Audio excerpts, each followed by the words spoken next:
Дигитализиран и исполнет со напредни технологии, Голф по 8 пат ќе тргне во освојувањето на купувачите. Искачувајќи се на европскиот трон уште од самото свое појавување, досега доверба му дадоа 35 милиони купувачи.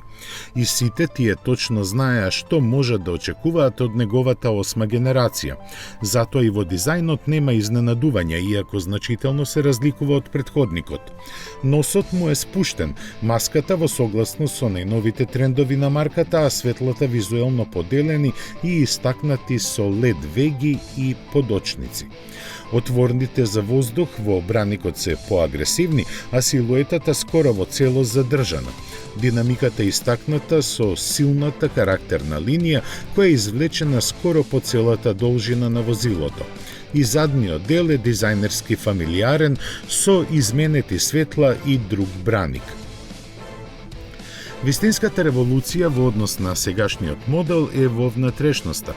Доминира големиот дигитален кокпит кој визуелно е споен со екранот на централната конзола. Готово сите команди се извршуваат преку него, така што копчења скоро и да нема.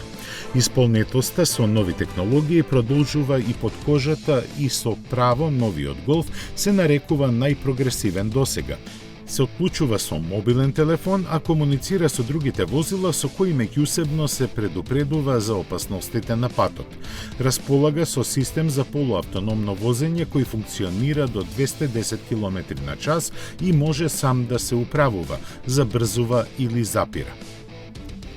Возачот сепак мора барем една рака да држи на управувачот затоа што законот не дозволува поинаку. Дел од опремата, како што се адаптибилниот темпомат, управувањето на инфозабавниот систем со гласовни команди и слично, може да се инсталира преку интернет. Клима уредот е тризонски со сосема нови функционалности, како греење на рацете, на пример.